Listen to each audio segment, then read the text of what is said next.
8 o'clock calling all unbreakable for a powerful morning. Good morning. This morning is really special. I didn't get enough sleep, so I'll be drinking coffee. Right here, great coffee in this mug. 8 o'clock unbreakable. Time for a powerful morning. And right away, I felt a boost of energy, and I think we can keep going. The main thing is not to overdo it with this, because something like this could happen. Well, that's when the power glasses come to the rescue and immediately take the edge off that buzz because, well, sometimes it really is just too much of all this. Alright, jokes aside, you can order a mug, the merch is out, and the further we go, the more options there will be. And now let's talk about a very interesting plan that can cause exactly what I just showed you.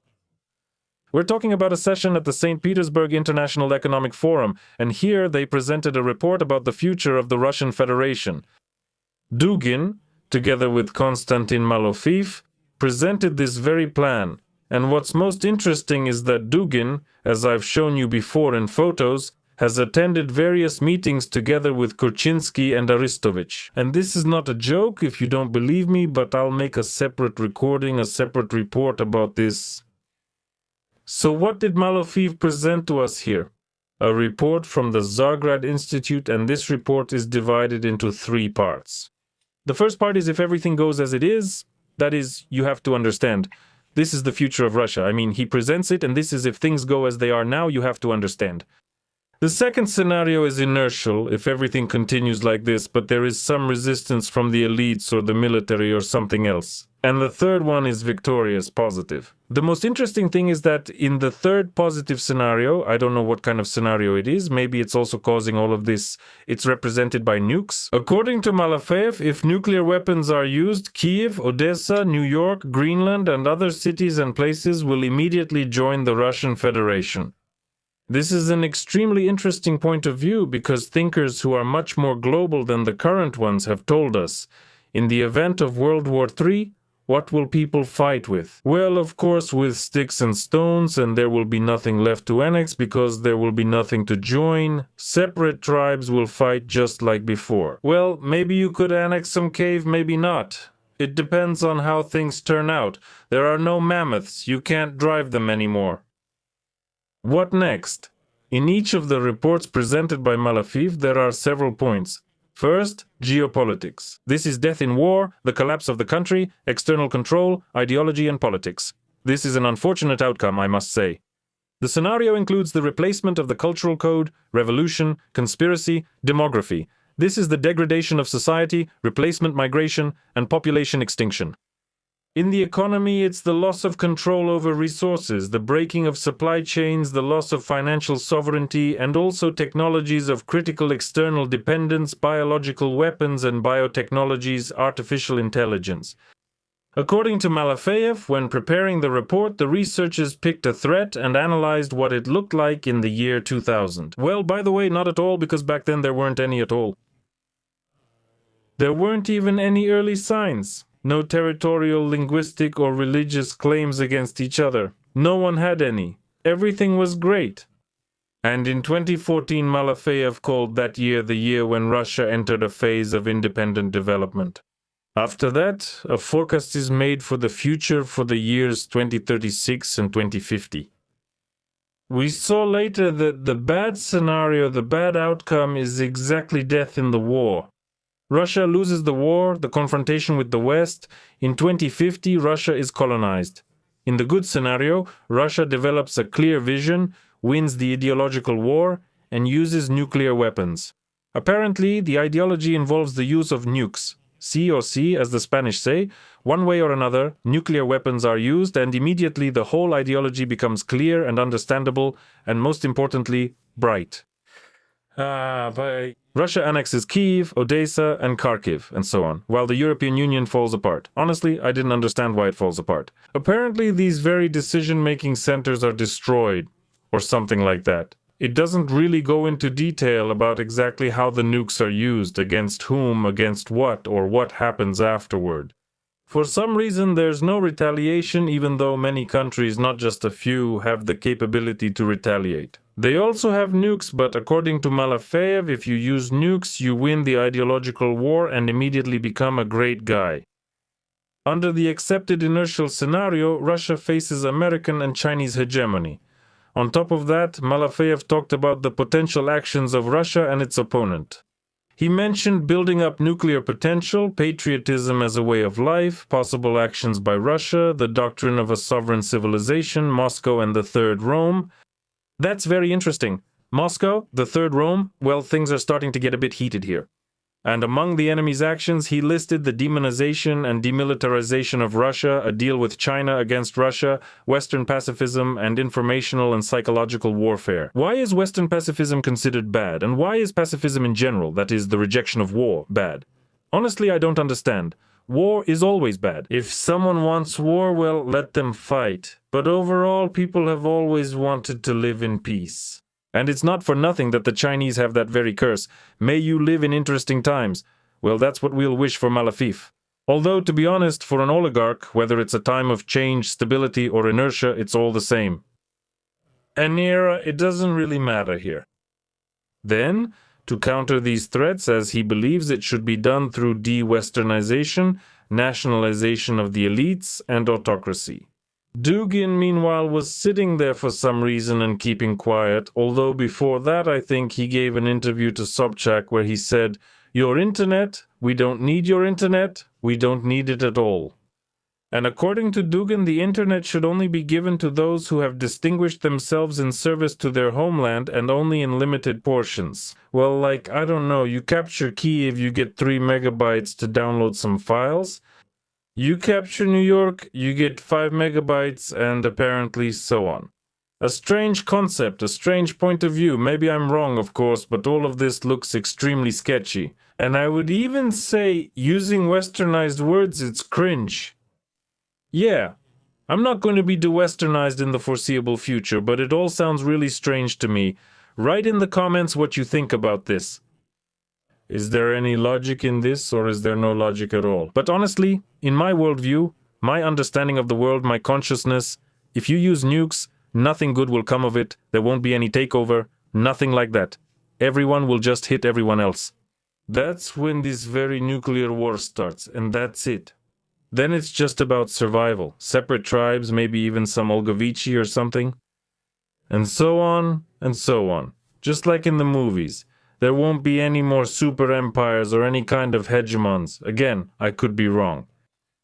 Alright, let's move on. While this Malofeev is talking about using nukes, suddenly in Europe they started talking about peace. Oh, apparently about applying a pacifist worldview. And pacifism is possibly becoming one of the scenarios for the development of European society. Germany, France, and Britain, I don't know what Zelensky is doing here, apparently they forgot to update the photo, are preparing a negotiation plan with Putin. Ukraine's key European allies are preparing a plan. Officials tell us they are discussing the possibility of holding negotiations with both sides participating, and they've already brought up this topic with their Ukrainian colleagues. The agency's sources, as they said, spoke on condition of anonymity. This is extremely important. Anonymity looms over the world. Negotiations with US mediation have reached a dead end. This is really true. Russian troops are suffering more and more losses. That's also true. Ukrainian troops are also taking heavy losses, and the front has largely stalled. That's true.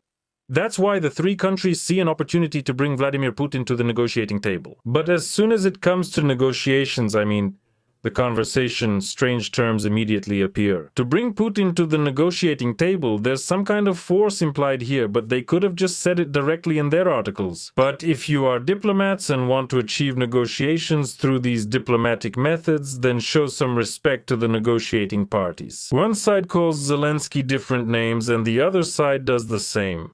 There's an old word for that. To force yourself on someone. Well, that's what comes to my mind. All of this looks extremely strange.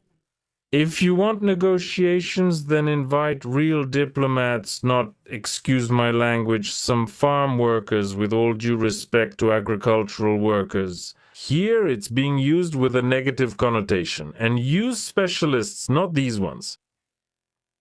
Alright, By starting negotiations now, the European allies want to avoid another winter when Russia will likely launch attacks, stepping up attacks on civilians and the energy sector to undermine the morale of Ukrainians. I would comment on it this way. The ones with morale are these people, these ones here. All sorts of Ukalisis, Tolstolobiks, those who are building these villas.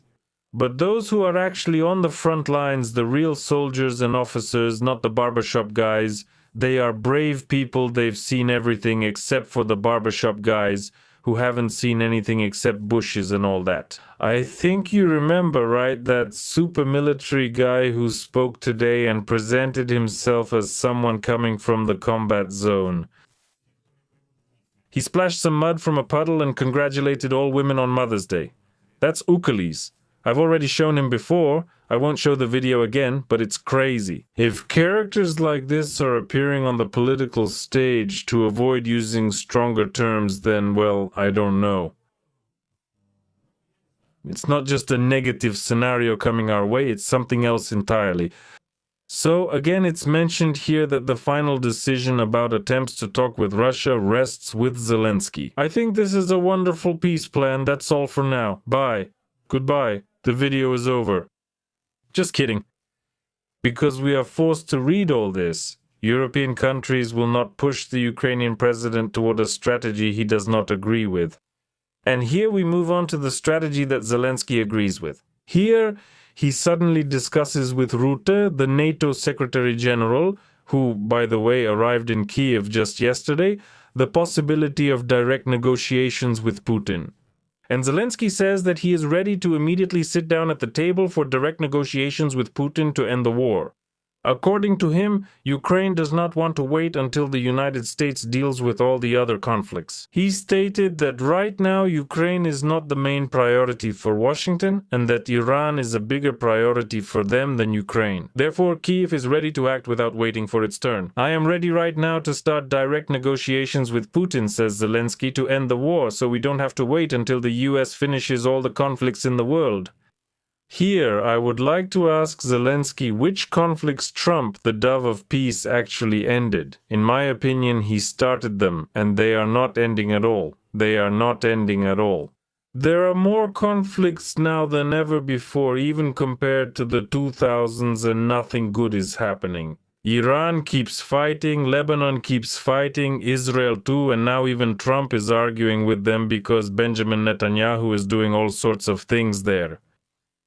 So it's hard to say what this is all about, but nothing good is happening. And again, well, it's good to meet up. Let's suppose Putin agreed to meet with Zelensky, although Zelensky has already said he doesn't want to meet in Moscow or in Minsk. Where exactly? It's absolutely impossible to understand, but most likely in a place that doesn't suit Putin. Well, that's just how it is. Then what would they talk about? Will they talk about how to end the war? They could keep having this conversation for years, meeting, spending taxpayer money. Again, I guess I'm saying for probably the 100th time that this is being done by the diplomatic corps of both countries. One country negotiates with another, forms a final document, starts with a framework document, ends with the final one, and then the presidents meet and sign this document. That's it. If you start these kinds of conversations, you can talk for a very long time and of course productively, but you won't get anywhere. And then to announce in the media that they demand this and we demand that, something was destroyed here, something was bombed there, and naturally, no one will get anywhere.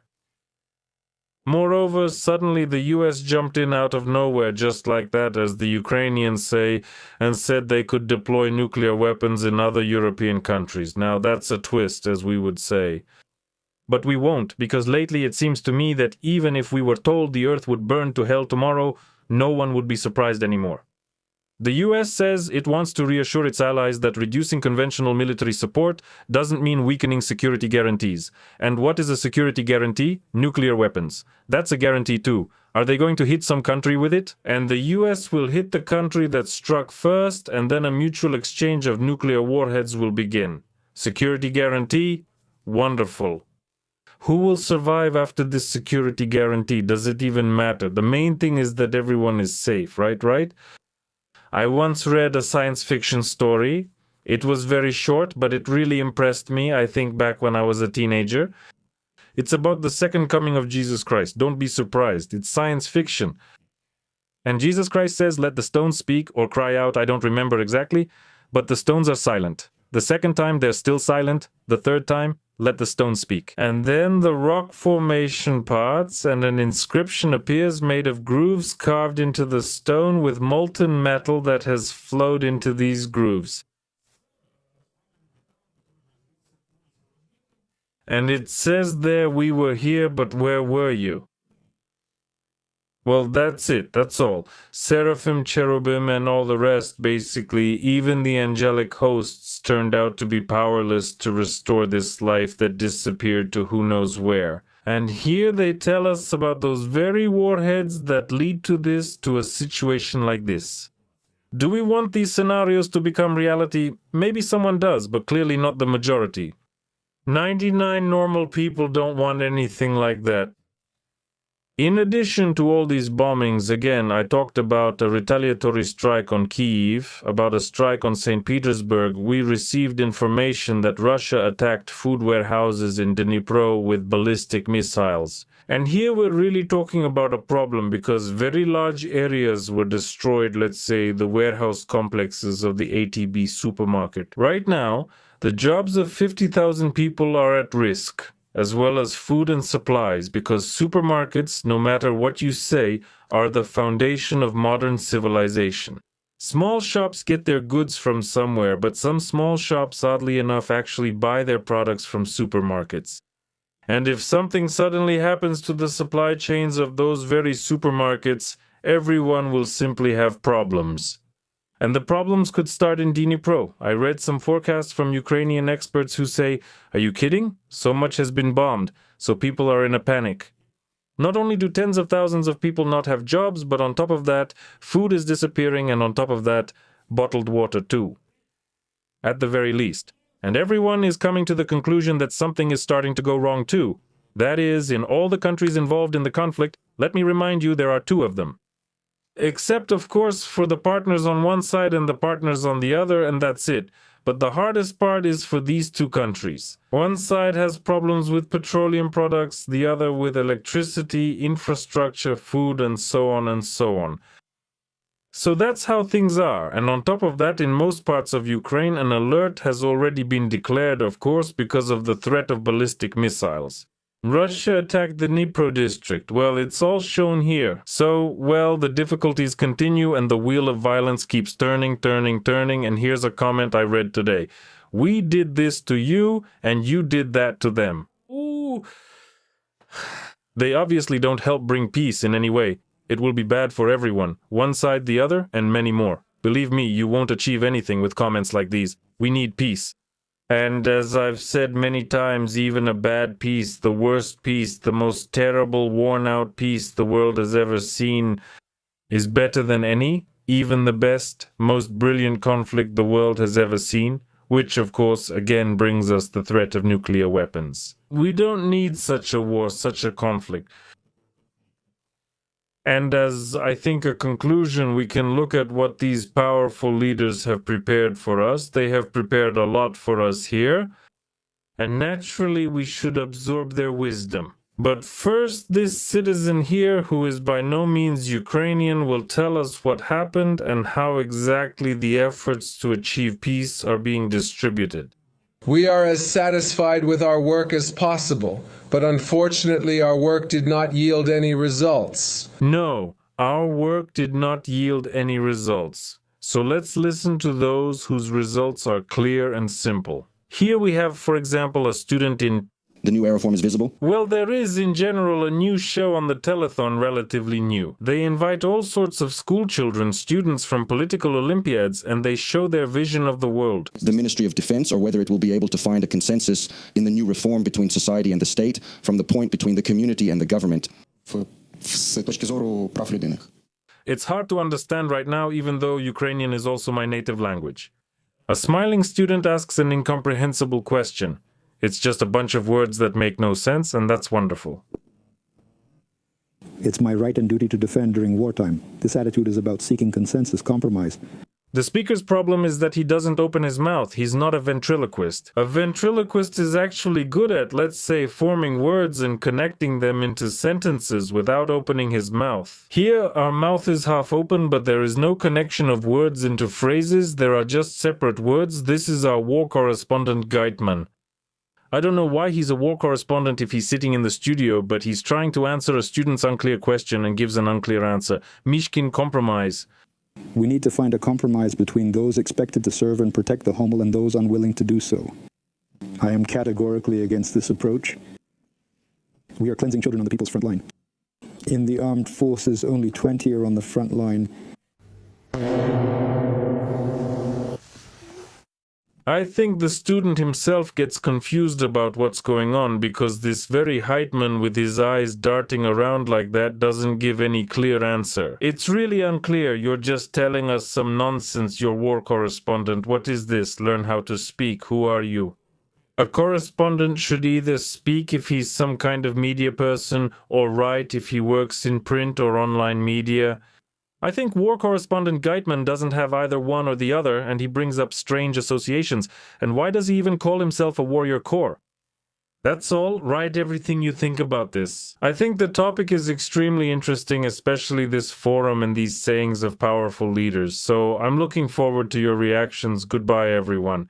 The more of our young people who are physically able and of draft age and who went abroad, the more of them have returned here.